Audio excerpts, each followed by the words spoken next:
I'll open with this quote from Woody Allen, which is the same quote that the book starts with. "I'm not afraid to die, I just don't want to be there when it happens." And this is from the preface.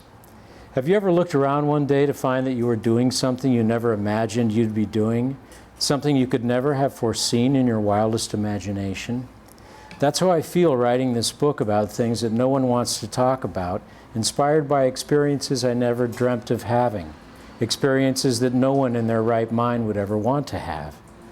Then what could possibly compel me to try to write a positive book about the one ultimate, undeniably negative experience in life, that is, the apparent end of it?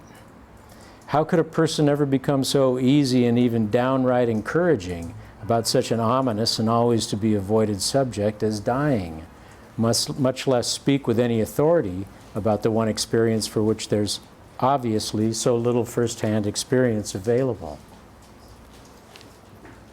Please come on in. The answers to these questions might come more easily if I happen to be someone who'd had one of those remarkable near-death afterlife experiences. Not coincidentally, I am. In fact, as crazy as it sounds, I've had 3 of them. Like a lot of people, I had my difficulties accepting all those near-death experience stories until it happened to me, and then oddly enough, even after it happened to me. For some deep-seated reason, I apparently couldn't face the powerful significance of my experiences. So for years afterward, I kept pretending I was an agnostic concerning the critical questions of life and death, even though in a very real way I knew better. Even though my life had plainly and very painfully demonstrated a deeper truth to me over and over and over. I'm still not sure why it took such a long time to open up my mind to the truth imprisoned inside me, to let it out and allow the fullness of it to start shaping my life. I guess it took whatever it took for me finally to become willing to look back at those experiences, accept them, own them, realize the truths that came out of each, and then try to live within the lessons they taught me about life based on what they taught me about death. If you are a doubter, as I was, consider this. Of the now millions of people who down through the ages have claimed to have an experience of life after life, thousands of the more recent cases have been very well documented. Most of these cases have had so much in common with one another, they're clearly not just describing coincidental unconscious states a few survivors have reported, but what seem to be profound, non-physical, universal experiences that have been shared by so many people they can be grouped into different distinct categories, levels, and types. So this isn't just some kind of urban legend we're exploring here. It's a bona fide human phenomenon, a real aspect of life that's very possibly the opening experience of what happens when we make the transition we call dying. As survivors of these experiences, are we all just a bunch of crackpots? Well, that would make for an awful lot of crackpots. It's always a distinct possibility. Are we all describing an actual passage into an extra-dimensional world that follows right on the heels of this one, or as some would suggest, merely a complex set of vivid biochemical responses that everyone experiences as our common human form shuts itself down? I don't think it matters much, really, in cases like these. I know those suggestions don't bother me. I'm comfortably assured with the authenticity of my own vivid biochemical experiences. And in keeping with the testimony of all those other survivors, I know that something more definitely happens beyond this life in a conscious world that's very different from, but just as real as this one. Something that amounts to a continuation, a progression that we flow into seamlessly, immediately after we pass on from this world we think we know so well. That's the beginning of my new book from Konari Press, How to Survive Life and Death. And the publisher added on, A Guide to Happiness in This World and Beyond. Many of you have known me for years as an illustrator and animation designer, but I'm also a guy who happens to have had 3 near-death experiences, and as you can see, have lived to tell about it. When you have 3 near-death experiences, you're either very unlucky that you nearly died 3 times, or you're very lucky that you nearly died 3 times. But tonight I feel lucky to be here. Come to think of it, I feel lucky to be anywhere, in fact. Frankly, I do not recommend my particular approach as a means to self-realization. I'm sure there are much better, less painful ways of getting there. So while study and service and lots of meditation may have done the trick on their own, I hope you'll feel free to skip the near-death parts of my process and just read the book instead. I think I learned the stuff the hard way and hope to pass it along to you so that you might avoid those messy parts. It takes what it takes for some people, and it took a lot for me. It was years before the benefit of my multiple butt kickings really came to fruition. On top of it all, about 13 years ago, I went through what's been called a dark night of the soul, a sort of near-death experience in itself, really, where everything, including who I thought I was and what I considered the most secure and essential parts of my life, completely fell to pieces around me. Finding myself in that place of complete and utter humility gave me the opportunity to start things over in a different way. And so I did. To my complete surprise, I compulsively began reading and studying spiritual scriptures. I started talking to mentors and doing some writing, and when I began posting spiritual blogs on my art and illustration blog site, a funny thing happened. They started getting more visitors than the art that had always been my career.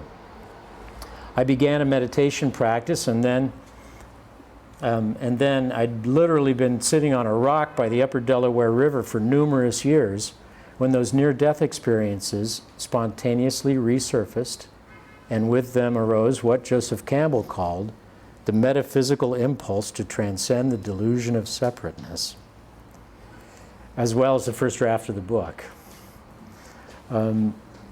I actually Googled Spiritual Publishers Brooklyn, found a wonderful consciousness-raising publisher out of Carroll Gardens called Lantern Books, and sent that first draft to their editor, Martin Rowe, who's with us here tonight, who very graciously received it.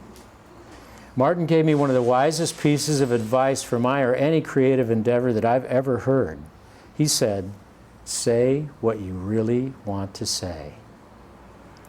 And he pointed me toward Red Wheel Weiser Books and Conari Press in San Francisco, who, after I lived and lost a little more life and added a few more chapters, miraculously bought the book and became my publisher. That's how it all came to happen, and here's why. This is my first NDE from the preface, my first near-death experience from the preface. Since my 2 later near-death experiences weren't as lucid or transformative as the very first one, let me tell you about that one to start with. After all, it's the story that has profoundly, if somewhat unconsciously, underscored a good deal of the rest of my life, and is what ultimately compelled me to set down all the ideas in this book. The understanding I have to offer you comes from these 3 stories, and this is the first of them. I was in my mid-20s, many years ago now. As I was prone to do as a young man, I was working way too much, maybe 100 hours a week at 2 jobs. And I always needed to keep my mind occupied back then, or I'd start feeling overwhelmed by worries and expectations. I always needed to feel as if I were going somewhere, getting somewhere. Being where I was never felt like enough. My world seemed so intensely important to me at the time that I just plain overdid it and got badly burned out, which is a common enough malady at any time in our crazy culture. My wife was taking a flight to visit her aunt. Here comes my ride now. My wife was taking a flight to visit her aunt, so I drove her to the airport late one afternoon. On the way home at the end of another long day, I passed an exotic-looking cocktail lounge that I'd passed before. It was one of those elaborate tiki-themed holdovers from the 60s with lacquered bamboo facade and flickering torches that apparently proved irresistible. I've always loved that stuff. I stopped in for a cocktail thinking, what could it hurt? I guess I didn't think it would hurt one bit, and so I unconsciously rewarded myself for all of my recent work and worry. But as wrung out as I was, I'm sure the 2 exotic drinks I had contributed in no small measure to the tragedy, or near tragedy, that followed. Driving home as it approached darkness, I turned down an unfamiliar street that I imagined to be a straight and easy shortcut home. I was going about 35 or 40 miles an hour when something happened you don't see all too often anymore. My car stereo ate the cassette tape that I was playing, making that bloopy robotic sound that we used to dread in those days. I'm sure those kind of small equipment issues are common causes of single car accidents, and so it definitely was in my case. The very last real thing I remember was pulling the cassette out, a long fettuccine-like strand of tape snagged in the tape player's mechanism, and then suddenly the lights went out. The next thing I knew, the very next instant, I was near the top of a telephone pole, looking down over the street below. Right next to me was a bright white street light illuminating the scene, a couple of moths circling frantically around it. There beneath me was the car I had been driving, seriously smashed into that same telephone pole, front end caved in, hood crumpled and popped open, steam roiling up into the light. There was hissing and pinging, and I heard voices and saw lights snap on in the neighborhood houses. People began running out to see what had happened. I heard them crying out with alarm, calling back to their houses to get help. "Get an ambulance, this looks bad," someone yelled. I tried to get their attention, to tell them I was fine and that they didn't need to worry. But from where I stood, or sort of floated, they were all busily behaving as if there were a real emergency going on. And besides, it seemed as if no one down there could see me or hear me anyway. The windshield was smashed outward in one of those big tempered glass spiderweb shapes, and there was someone's arm hanging out of the open window, with the other arm looped through the mangled steering wheel. I couldn't quite see the victim's face from where I was, but I knew who it was down there below, motionless. Hot water poured out of the fractured radiator and ran into the dark fluid on the ground that I suspected was blood, that I realized, in fact, was my blood. But the whole time I was actually just fine. In fact, better than fine, floating up above all the activity. There was absolutely no pain, just a profound sensation of comfort and ease, and no sense of time at all or gravity. Then the ambulance arrived. People described to the police what they'd heard and seen. I eavesdropped up above them a little bit, but had trouble focusing on what they were saying, and then it was time for me to go. I was not alone. I knew that I'd been joined by a benevolent presence positioned just out of view, a little up above and to the left behind me. The presence began prompting me to move along and gently shepherded me out over the scene and away into what I can only describe as a bank of soft, gray, cotton wool fog of sorts. The action beneath me diminished like a film fading out. I was light, weightless, warm, and very comfortable, and I felt completely free and at peace, a feeling I'd never experienced before then, and only in little bits since. Then I remember being in a place that seemed lovely, perhaps a bit pastoral and indistinct, but altogether very agreeable. I was engaged in a pleasant but quite serious conversation of sorts.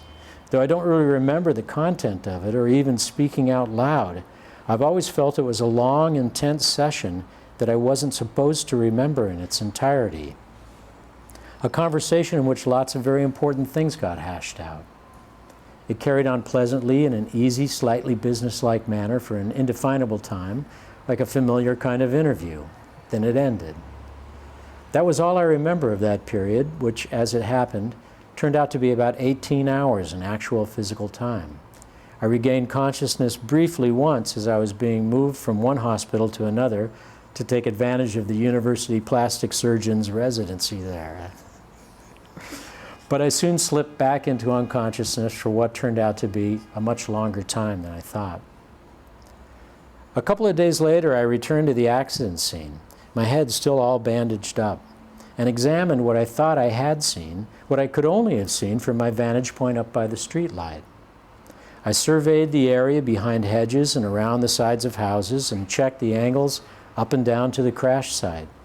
Everything I couldn't see from the ground was just as I had seen it from my place up near the top of the telephone pole. The shape of the street light, side doors and trash cans, back fences and the like. It all checked out.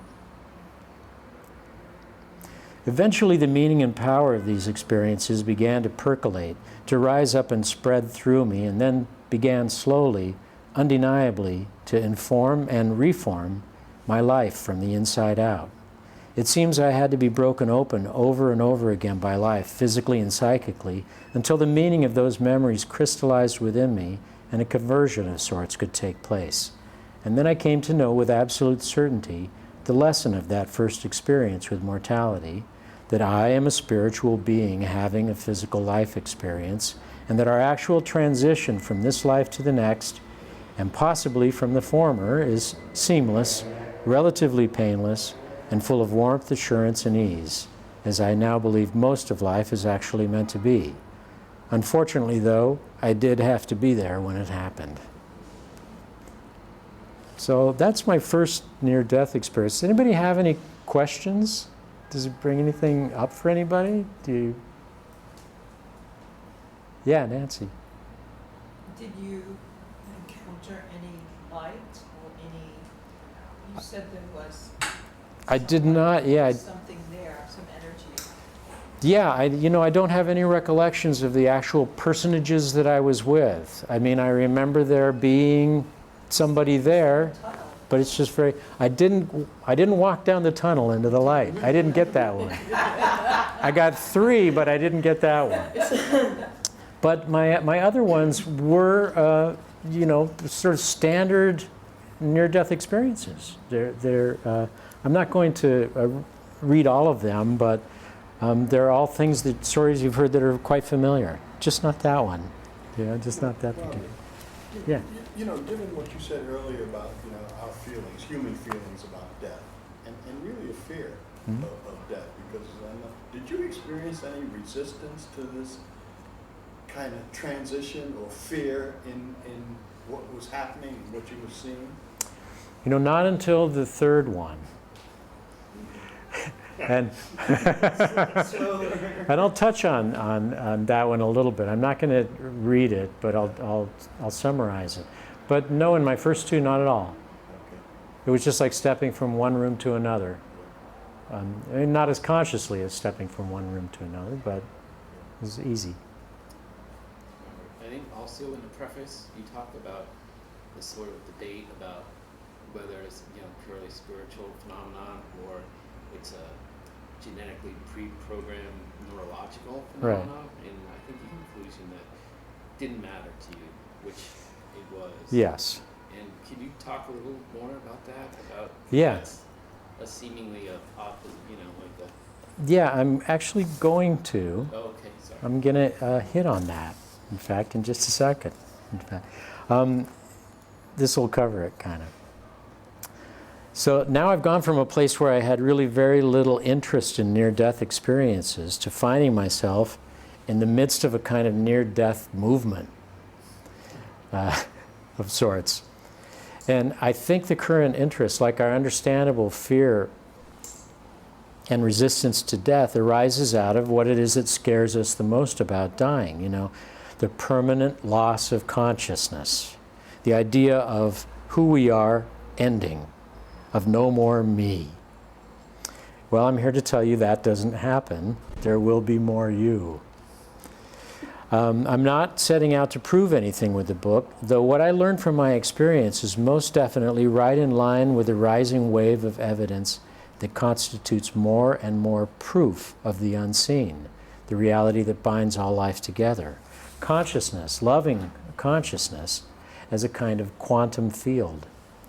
Because transpersonal communication, ESP, synchronicity, global non-locality, and entanglement, they're all scientifically proven to exist at levels greater than can be explained by coincidence. In fact, all kinds of consciousness is flooding into the earth right now. My shoes are about to start talking to me. And where is it all coming from? Where does it all go to?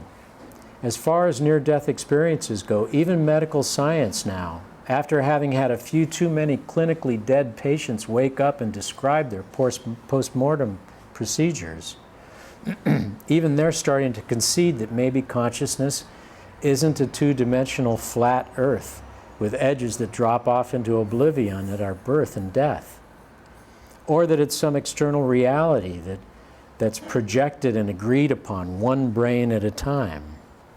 But instead that consciousness appears to be a transmutable, extra-dimensional field of being of unimaginable depth and complexity, an underlying invisible spiritual machinery whose miraculous nature is at the heart of what we actually experience every day in this pretty miraculous world we live in.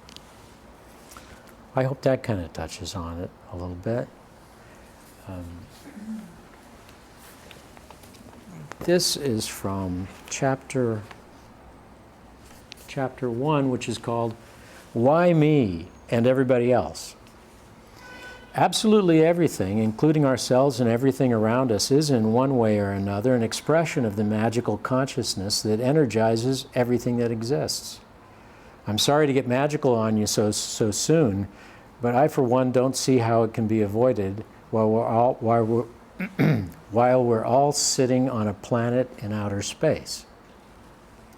We've all seen the wonderful, mysterious, provocative, sometimes ghastly things the world can be. We all know the delightfully indescribable beauty of nature or childhood and the senseless horrors of inhumanity and environmental degradation. We've all been amazed by the remarkable ingenuity of our man-made wonders. For the most part, this does appear to be a world of reason with reasonable explanations for everything, or at least it's comfortable to think so. But what about the way the moon just hangs in the sky like a shiny dime, when we all know it's really a massive ball of cheese? Answer me that. Even the empirical truth of it all, even science, is nothing if not a magic act, first convincing us that we know exactly what the world is, and then suddenly changing what exactly is right in front of our eyes over and over again. Our science has gotten pretty good at describing the vastness of time and space and the incomprehensibly tiny world of molecules and subatomic particles and the like. But everything in between is made up from millions of years of shared, unfathomable consciousness and can only really be described consistently by mystics, poets, artists, children, or others who are, on occasion, considered to be completely out of their minds. We're swimming in this magic always, from our opening cry to our closing sigh, and here we all are, just this one little point, this smudge, this rocket burst that is I am, the flower at the end of this particular stem. I'm just a dad or a sister or a friend. I'm this building, this concerto, this register ringing, this real estate deal, this book. That's what I'm meant to express, this one little piece or part of life, 7 billion little pieces of everything and counting. And for the reason, well, it's an evolution that we're taking part in, personally and collectively. An evolution of the larger spiritual expression that all creation seems to be, as much as we can know from the little bit of it we can perceive, which apparently isn't all that much. But even from that little bit, it appears that everything, including you and yours truly, is growing along its own line towards a kind of perfection or apparent demise or transformation, which is a kind of perfection in itself, because it contributes perfectly to the continuity and expression of everything that came before and everything that will follow. Back to my stuff here. People ask me, what's the afterlife like? What's the afterlife like? Well, it's pretty nice in my book. But I'm not here to describe the architecture of heaven or what the next world looks like. Because just imagine how many different ways a passerby might experience this world. It can look entirely different for everyone, and I believe that range of experience continues on. But from my experiences, I want to tell you that finding heaven can and does happen right here, as a result of the attitudes and the imagination that we bring with us into each moment of our lives, where heaven is simply the ability to witness the love arising in everything you observe. For example, there's a good deal of heaven right here in this very room, radiating out of all your hearts, and perceivable not by any of our 5 old school senses, but by an expanding sixth sense that humans possess but tend to suppress, a spiritual connection that's quickly becoming more and more accessible to us all.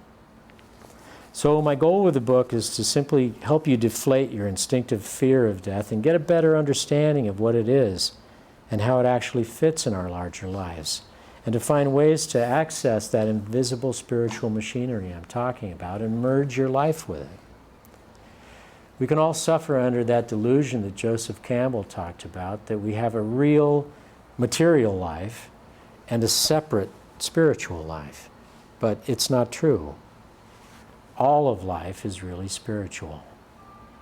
And given that context, I also want to help you cope with and be present for the inevitable death that we all experience. The people you love, the pets, even yourself, something we'll all have to consider eventually, just hopefully not 3 times. So the near-death experiences, while not recommended, did teach me some valuable questions that I'd like to pass on to you, if I may.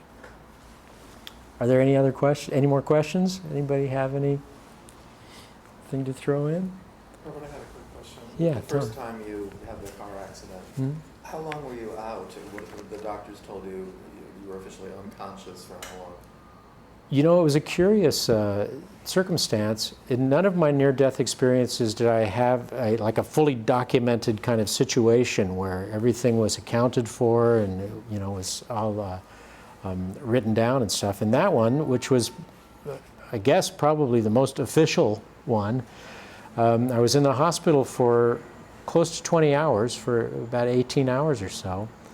And I came to in a room by myself, and a nurse came in and checked on me. And she came in a few times, and later that day she wheeled me in a wheelchair down to the loading dock on the side of the hospital and put me into a yellow cab that took me home.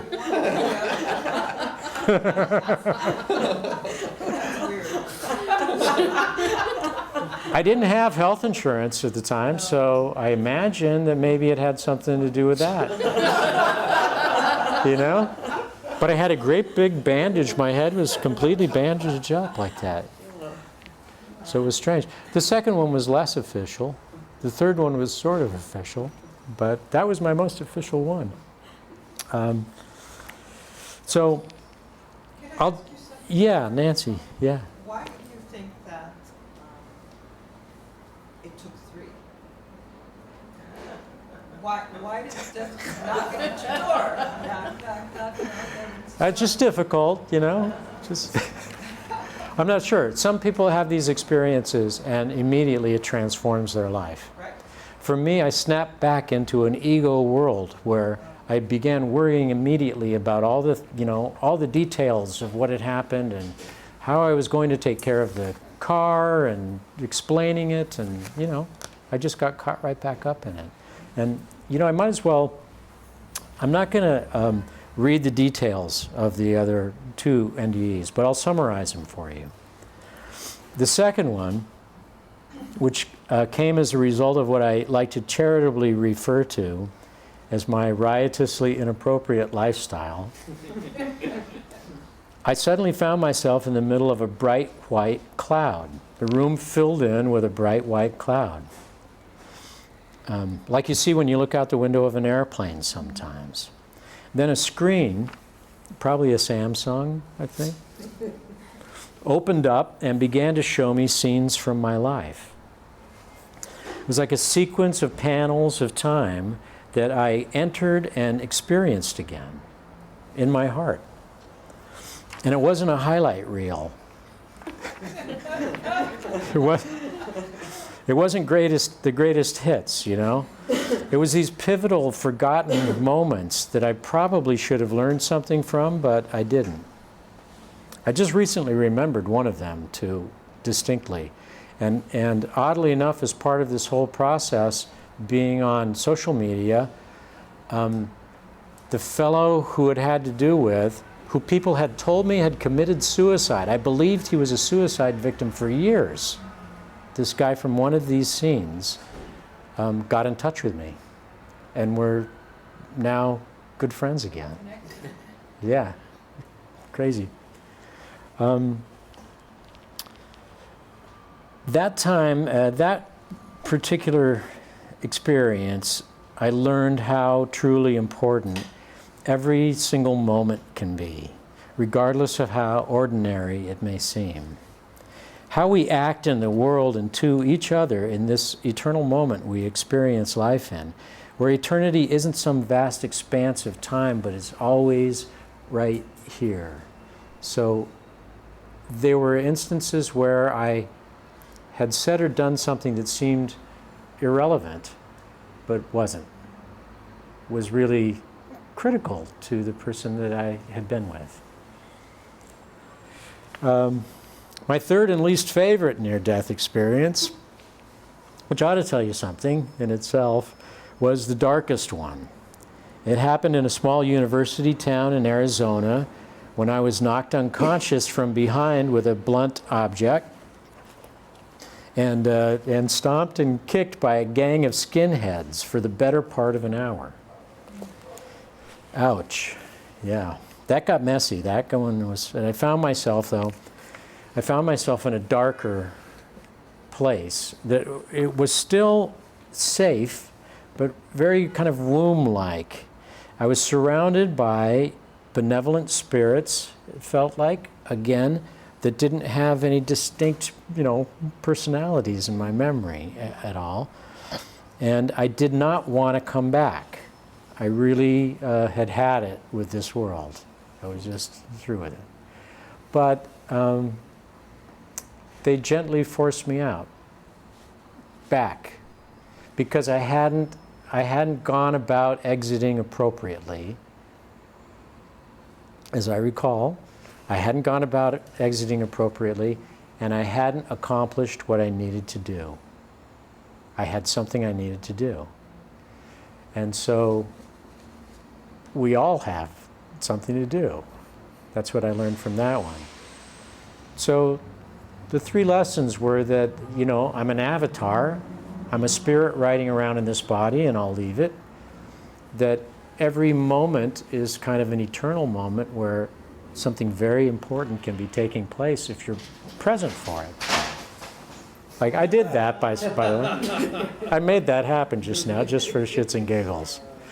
And the last one is that we have a purpose. We have a purpose here, if it's only just to express who we really are.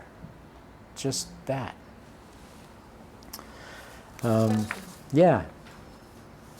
Do you think that there's some level of trauma involved that you kind of black out and wake up not remembering anything that happened in between?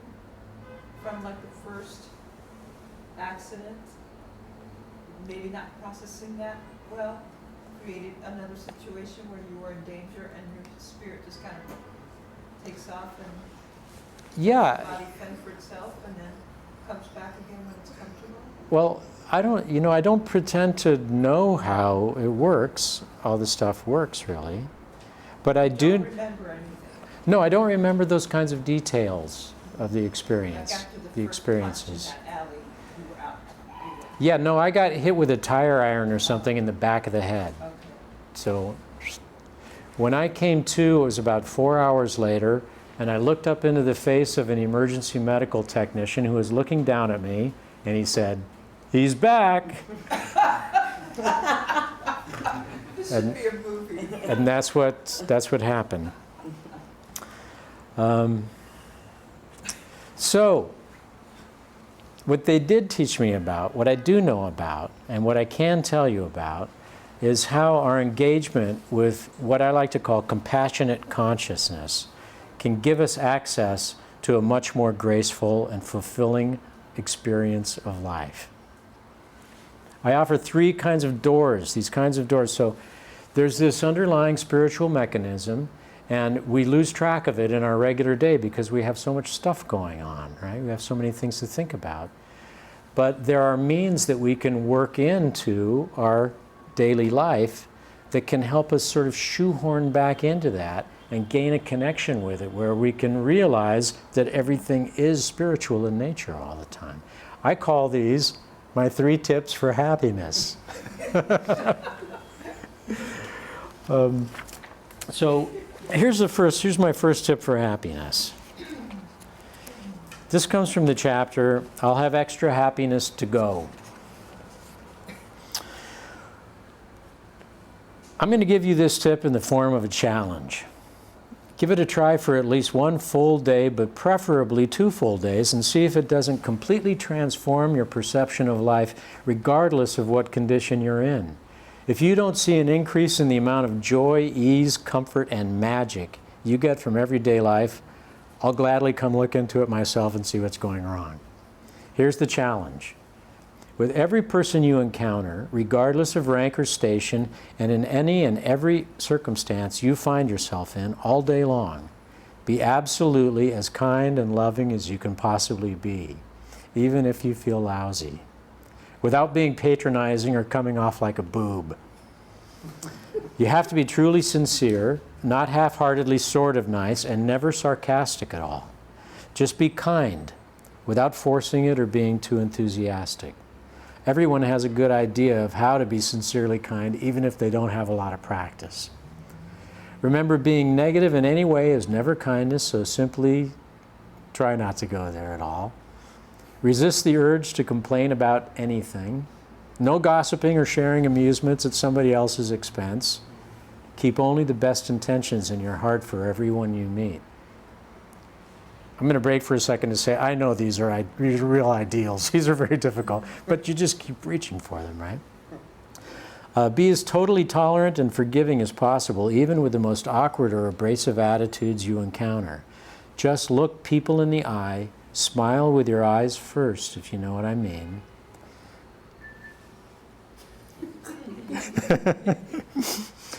And it's like you have a special secret to share. Then relax, open your heart, and be really sincerely easy and friendly to them, and watch what happens. Your world will come to life in a way you may never have experienced before, no matter what your circumstances are. Almost immediately, allies, compatriots, and new friends who feel like old friends will begin to appear everywhere, often out of nowhere. You'll find yourself getting special treatment, being let in on insider knowledge, even being handed things you need right when you need them by people you didn't even notice were there. And everywhere you go, you'll be met with increased joy and camaraderie, sometimes when you least expect it. Beneficial synchronicities begin to happen all over the place, as if you were connected by a warm, invisible fabric. Suddenly, it'll be as though you're living in an entirely different world. You are. You're living in a world experience through the filter of kindness. And the remarkable part is how much dullness and apathy gets stripped away by that filter. It's a real active power, a positive life energy that you'll realize when you apply it. All you have to do is continuously return the favors. Be pleasant and polite, be magnanimous and generous, be tolerant and interested, be honest and sincere, and the world will activate effervescently in the most unbelievably wonderful ways. It's the single easiest and most effective way to completely transform your life for the better. Life becomes much more fun and a whole lot easier, even and especially at those times when fun and ease seem most unlikely. Good old Mahatma Gandhi certainly had it right when he said, "Be the change you want to see in the world." Radical kindness can change the whole world because a great deal of the time, the world is reflecting you by what you're bringing to your perception of it. Much of it depends on how you're feeling at any given moment. So you may imagine the world as if it were plastic, forming itself to your attitudes. If you can sustain an outward attitude of sincere, loving kindness, you personally come to experience a much kinder world bouncing back to you. This doesn't mean there's no nastiness afoot. Life can be a messy, unfair business, and apparently sadness is a painful and sometimes kind of sweet feeling we're meant to experience over and over. Naturally, you'll go on feeling those feelings and hearing about nasty and unfair things all the time. It's just that you won't experience them with as much urgency and ownership in your personal world anymore. The energy of kindness is really that powerful, that transformational, and that protective. I guarantee it. That's my first tip for happiness. As I said, there's two others. Radical forgiveness, which is a lot like what it sounds like. And radical surrender, too, where surrender isn't a pejorative or a failure to stand up for a just cause, but it's a kind of strategy of joining with your real intention in life. You can keep fighting your ego, but not your intuitive intelligence, because that's our collective spiritual connection. That's what's actually carrying us. It's like a flower blossoming. So let's go back to death for a minute, which, as we now know, really isn't so bad, right? If we believe we only die to this. If our soul experiences the eternal, then our childhood is really somewhere in the middle again. And our death, or deaths too, fit into a bigger picture in a different way than we can normally see, because normally we only see it in this physical way.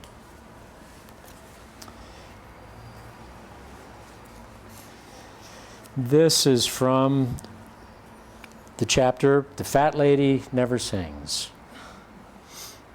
And who were you 10 years ago or 20? Have you ever been exactly the same person that you are right now? There are only interior traces of the child you once were, the teen, the young adult. They've both passed on into memory. All of us live and die many different lives within this one. I'm never quite the same as I have been, except in that one eternal me that I always have been at this moment. That's a big part of our job here, seeing what it is that changes and what it is that always stays the same. Recognizing the eternal within each other as well as within ourselves. To look beyond the surface considerations, the ego's comparisons and judgments, to the true self, the spirit inside. Then when you look at others, you'll see someone who's very much like yourself, who shares many of your exact thoughts and feelings. Someone whose light perhaps shines so brightly that you want to be part of it, or someone whose pain is something you understand so completely that you just want to help ease it. It's in that place where we completely transcend superficial attitudes that we're able to be really present for each other. So try not to think of yourself at all as your material self, a 5'8" accountant with a Mercedes, or the old guy with a small pension, or the tall blonde with great hair and a nice house. Just don't worry so much about your externals as long as you don't offend your whole neighborhood. A funny thing happened to me after the power of my near-death experiences finally settled in me. I stopped caring so much about how I look. Don't get me wrong, I try to be neat. I do bathe on occasion, and I like to think I dress reasonably well, although I guess that's a matter of taste. But take my word for it, the externals aren't improved through vanity. And oddly enough, people commented on how much better I looked after I stopped caring so much. I believe that you become more attractive when you stop worrying about it. It isn't just skin deep.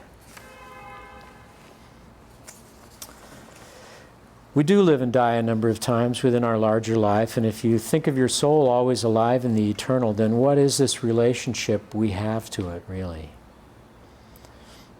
In my experiences, it became clear to me that my authentic inner self wasn't some little phantasm that slipped out of my body when I died. I experienced my spiritual self as a larger, much less limited entity.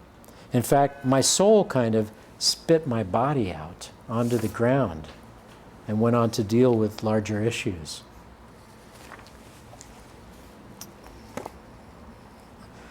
This is from the chapter, It Hurts When I Do This.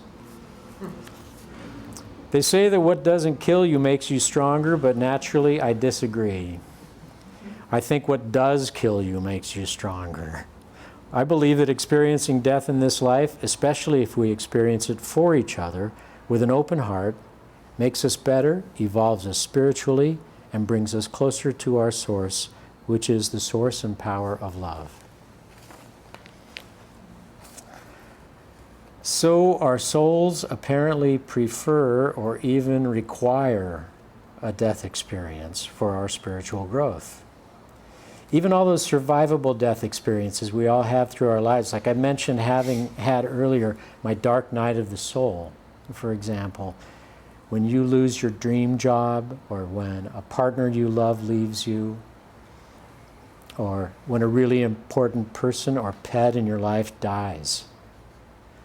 That place of complete egoless humility we occupy then, that's the place where our spiritual self grows, where our real spirituality evolves.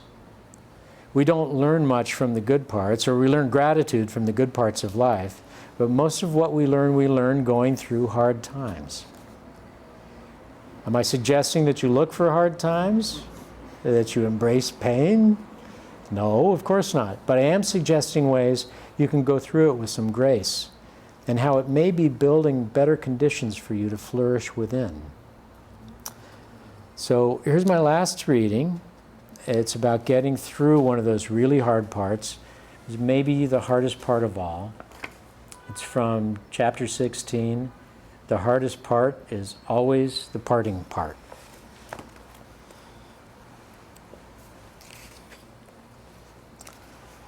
Losing one we love is life's most deeply difficult experience. In an instant, a life that means everything to us is suddenly defined in the past tense. We and this world are irreversibly deprived of that unique presence. That beloved spirit has escaped these confines, and in that emotional wake, we're left to face our real limitations.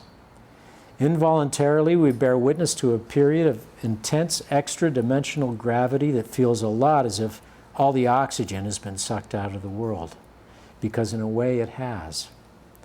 That core sustenance, that essential support, that eternal reason for being is suddenly gone. And yet we must continue, even though we may not feel like it at all. We must continue because all life does.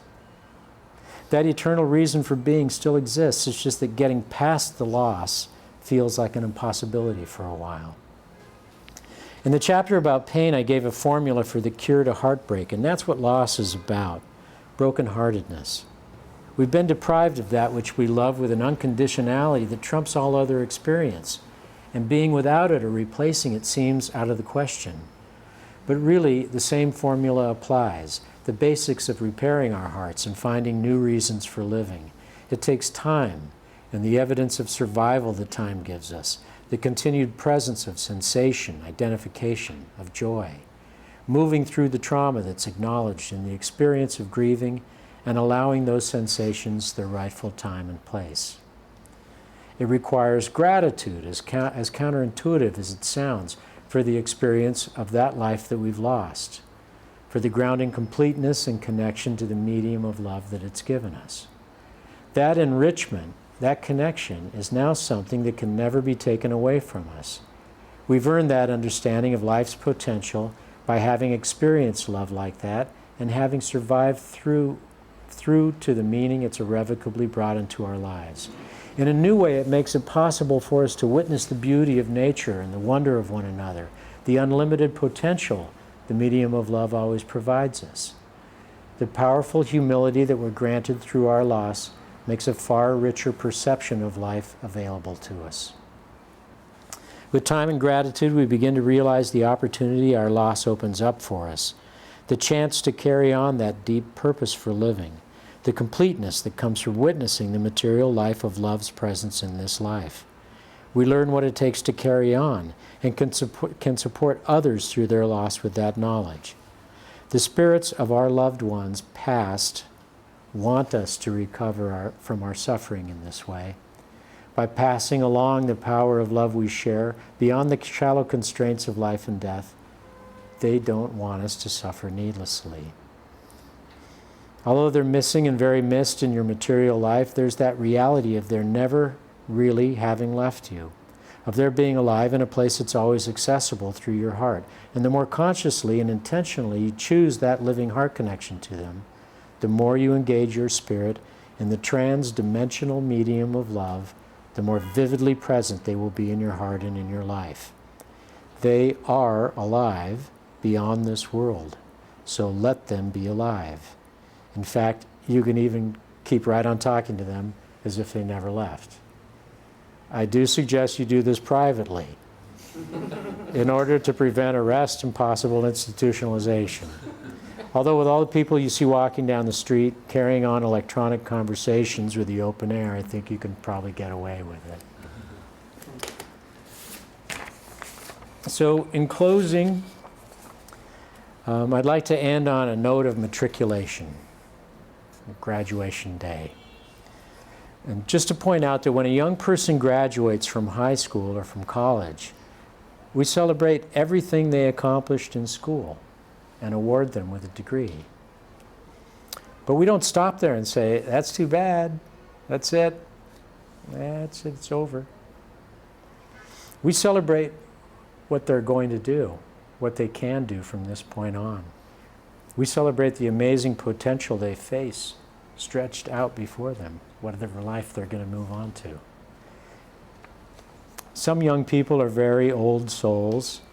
Many old people are very young spirits. Our reality is usually somewhere in between, where we're all inhabiting this miraculous now. Thank you very much for coming.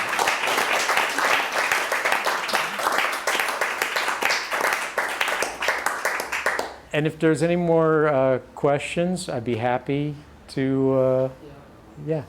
From the time of your first death experience to, let's say, you awoke, what was the time frame? I assume it was like a gradual realization. Yeah, you know, I think it was about 20 years or so. The near-death experiences occurred over a 15-year span, sort of evenly spaced out. And I was changing, going through, I was taking something along with me. I had a more and more profound sense that I had a larger calling in life, you know? And I became more and more detached to what you consider real life all the time. One of my greatest challenges these days is remaining attached to real life, you know? Because it's not nearly as important to me anymore. The stuff just comes and goes. It's really not a big deal, you know. So it was a lifetime. It was really kind of a lifetime. I was about 25 or 6, the first one. And that dark night of the soul I talked about occurred when I was about 45. I was about 45, so thank goodness. Yeah, Martin. Well, it was lovely to hear your text again after so many years. So I really appreciate it. I remember when you first sent me the manuscript, the one thing that I felt really missed was an engagement with those who experienced intense suffering in this life, whether it was mental illness, whether it was debilitating physical illness, whether it was from suicide, of somebody close to them, or feelings of suicide that they carried out, whether it was child abuse. Mm-hmm. That I felt that statements such as "it's good for your soul's journey" weren't enough. And Right. I needed to really engage with those for whom the near-death experience was something that was continuous within their lives, that they didn't awake from. Mm-hmm. How did you deal with that? Well, I took that into account because I realized that in writing a book like this, there's a chance of coming off flippantly, of not engaging that very aspect of the reality of people's life, of that kind of loss. I experienced some myself. A couple of people in my life passed away, and then my wife and I I still say have, a cat who she'd had for 18 or 19 years, who died in her arms. And we were all right there in this kind of bubble of grace that occurs if you're ever present at the passing of someone.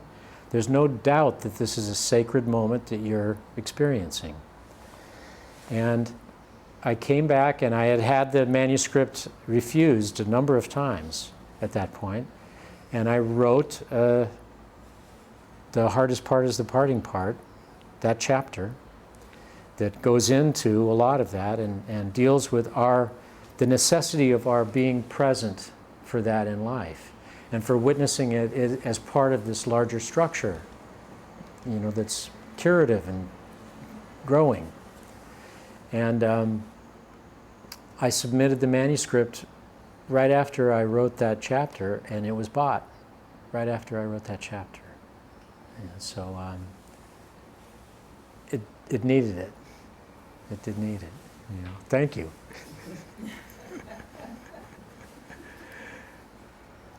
Yeah. I was grateful for your story because I've had similar situations, but I just want to ask, when you come back from the near-death experience, did you learn anything in particular in each of the rides?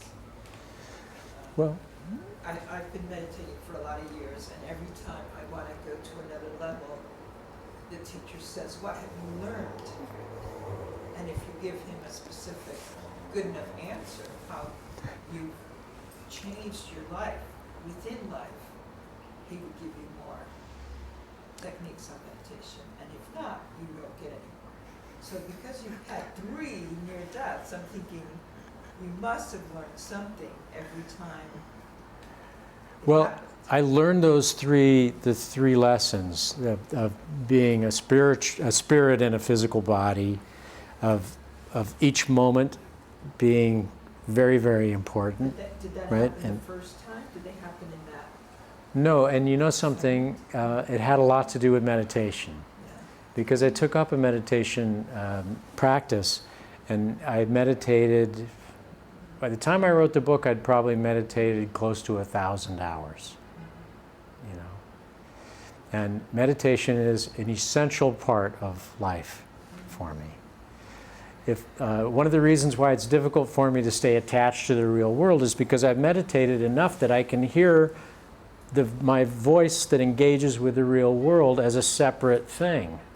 It's got all this stuff going on all the time. So if I can witness that, who am I? Where am I in the mix? I'm the witness of that.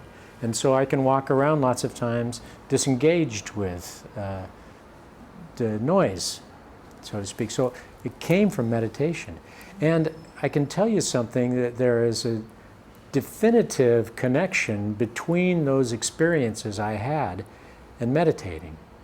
That the only time that I feel close to the kind of sensation or lack of sensation, or sort of wonderment and fulfillment and ease and comfort that I had in my near-death experiences has been when I meditate, or right after I meditate.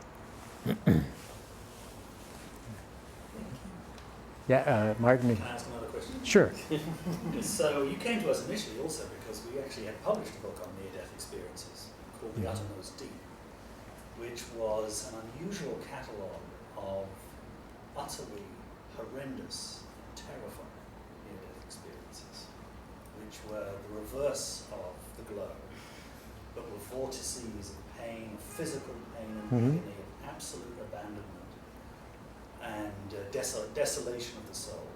Something straight out of Hieronymus Bosch. But the author is a Quaker, and very in tune with spiritual issues, felt had in some ways been covered up because, of course, it's not what we want to do. Right.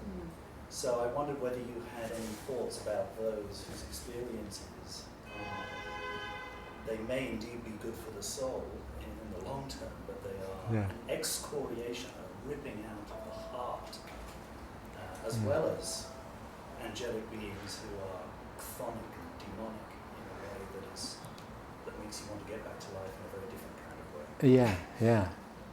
Well, again, I don't pretend to really know exactly what's going on here or what the relationship is between our psyches and this extra-dimensional world might be, And I touched on it a little bit when I mentioned how differently this world can be observed. Hell is happening here in this world now. It's not happening for us. Heaven is being experienced here in this world now. I just feel that any life we move to will be the same. It holds the same possibility. And how about a life where you don't have the constraints of your imagination that we have by just operating with these thinking organs we've got? What if you're completely liberated as a spirit, as a being of light, into a realm where imagination manifests things immediately? What could that mean? If your soul is involved in some kind of deep sickness, it would probably mean the manifestation of horrors. I can't describe why, I can't explain why somebody has to go through that in another, or whether I have, and I have gone through that kind of thing in the past. I've experienced a hell on earth. I wanted to commit suicide, but I wouldn't be around to find out, what people said about it. Or would you? And you know something, I don't mean to suggest that death is such a nice thing that suicide might be an option. However, suicide of a life, maybe.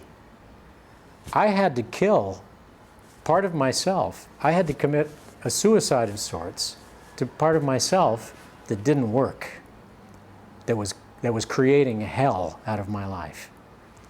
So the suicide impulse can be very healthy sometimes and needs to be pursued.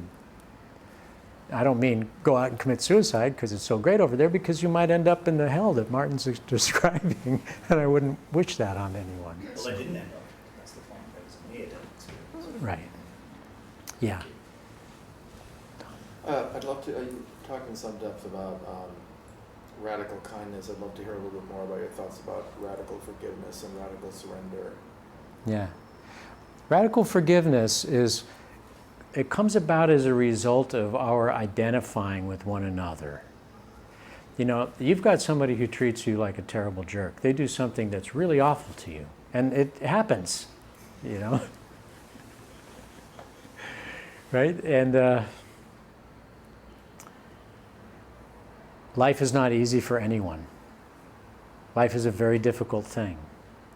If you remove the desire to react to that person being a jerk, if you sit back as that witness, just like from your own thoughts, if you can do that, if you can sit back and you can drop all the labels and you can drop all of the reaction to it, and you can just witness this person projecting their damaged psyche out because they have to, because they must express that. They have no choice.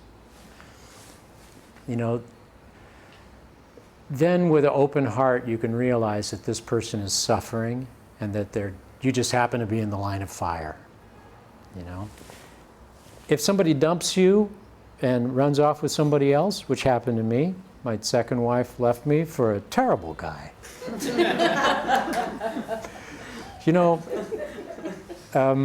When I think back on it, the fact was I was a fairly terrible guy then too, and so I have to forgive myself just as radically, because I don't want to carry that around with me.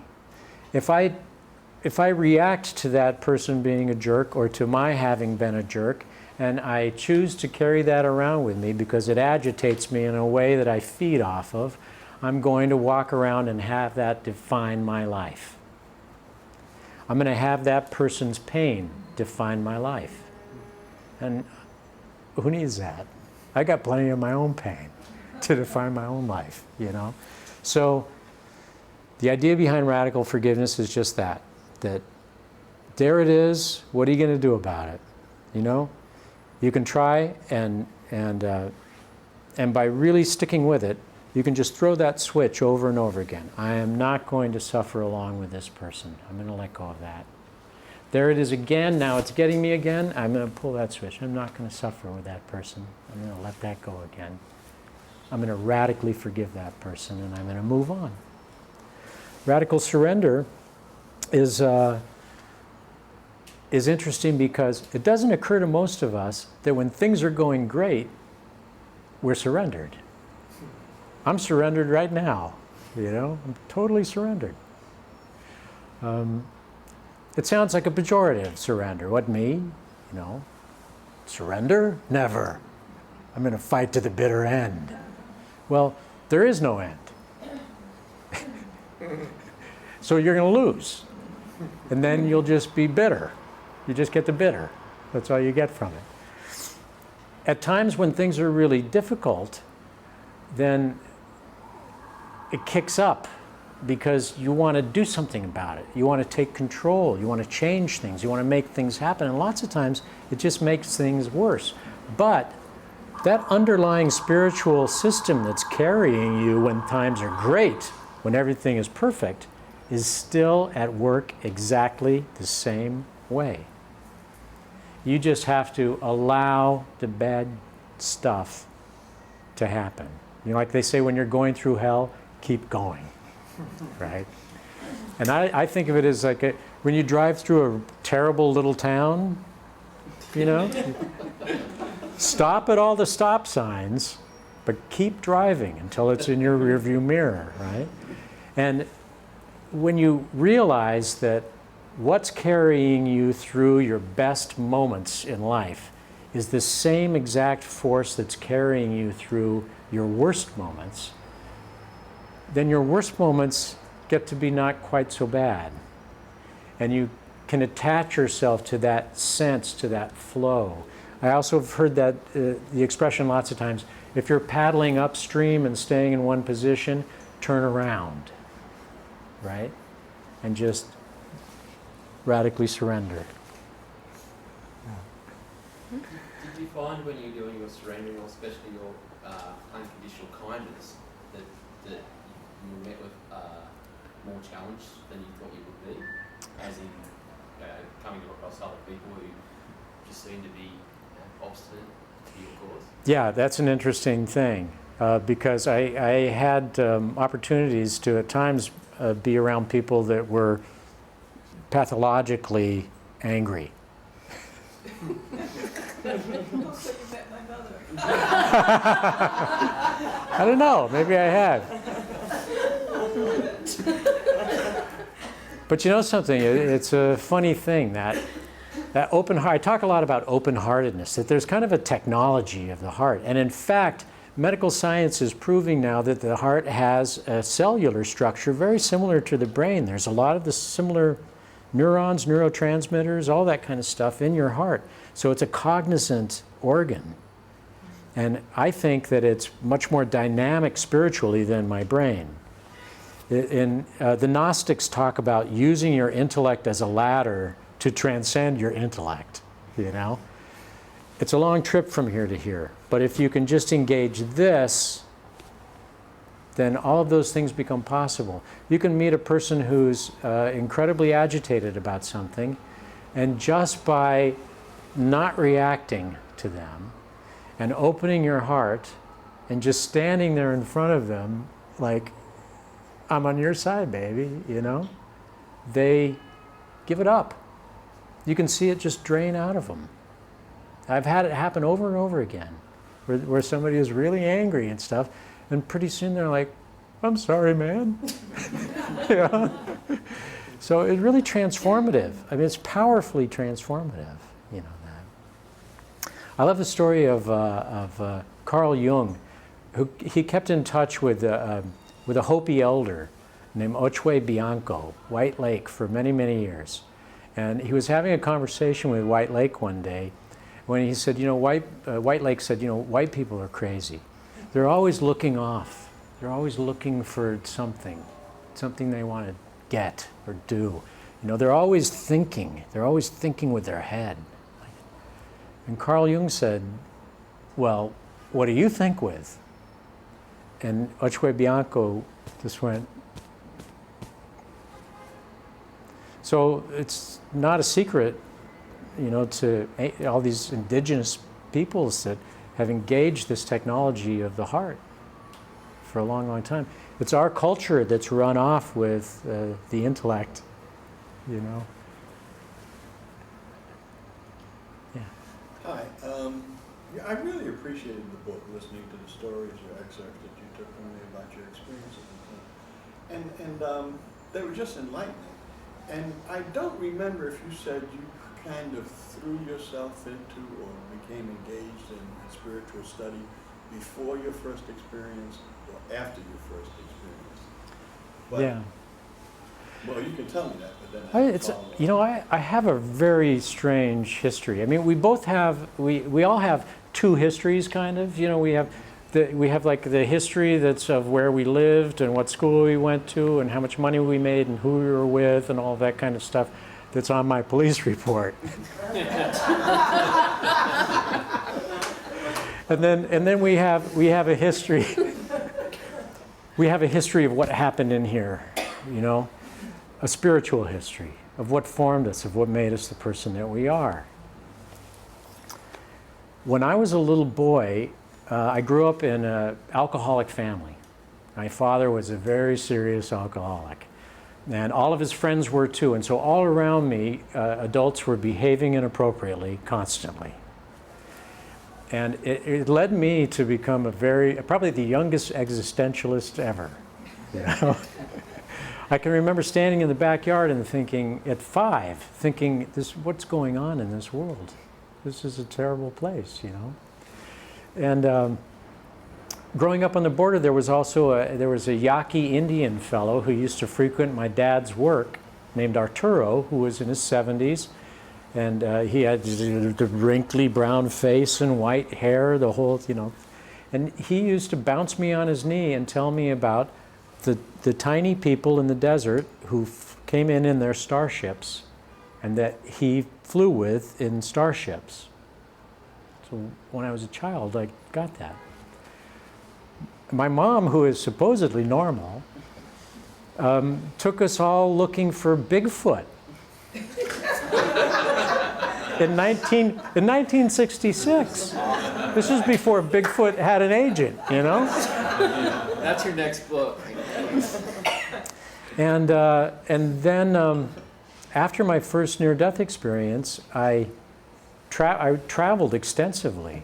I went to the Yucatan and went into the Mayan underground. I went from cenote to cenote with my first wife and traveled around the world going to cathedrals and the South Seas, finding tiki in the Marquesas Islands and all these exotic places and stuff. I traveled around doing all of this stuff.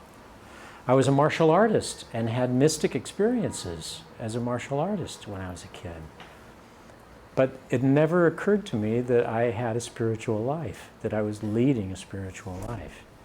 And you know, that's a big point of my book, is that it's all spiritual. There is no separation. We can take that case history of ourselves, that history that tells all the facts and figures, and take that history of who we really are and just push them together as best as we can and live that way, and then we can find our authentic expression, you know. Joseph Campbell says, follow your bliss, right? That's how you merge those things. I say, try my 3 tips for happiness. You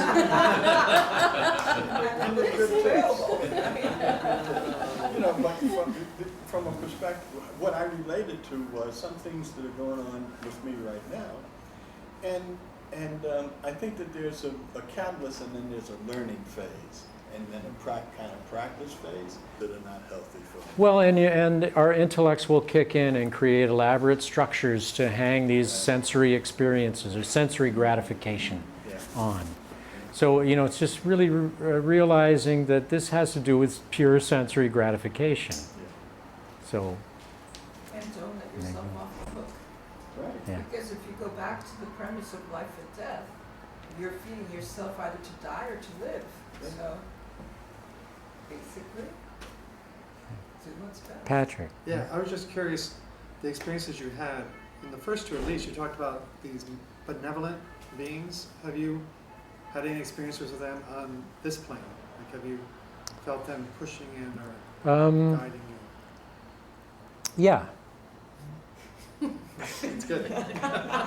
Well, it's kind of a trick question because it's not necessarily on this plane, all right? I feel their presence very much. One experience I had when I was a kid, and I told you what my childhood was like. I had a wonderful aunt who used to rescue me. She would take me out and we'd travel together, and she saved me from the harsh realities of my childhood sometimes. When I came back from one of these long trips, I came back just in time to get a phone call that something had happened in a medical procedure with her, and she was in the hospital. And I got in my car and drove to the hospital just in time to be at her bedside when she died. I had the sensation that she was not gone. I had the sensation that she was in the room with us. Years later, when I was acting out even worse in my life, one of my Confederates said her name to me out loud for no reason 3 or 4 times in a row. Ruth, Ruth, Ruth, Ruth. What are you saying that for? He goes, I don't know. And, you know, I recognize now that she's a presence in my life and always has been a presence in my life, but she's on a different plane. She's someplace, she's in a different dimension, you know? But she has, you know, great presence in my life. I can have conversations with her. It doesn't sound the same as when I used to have conversations with her, but I have a lot of faith in them. It's probably the trick. You know? That's my ride. I got to go. Yeah. Thank you for coming.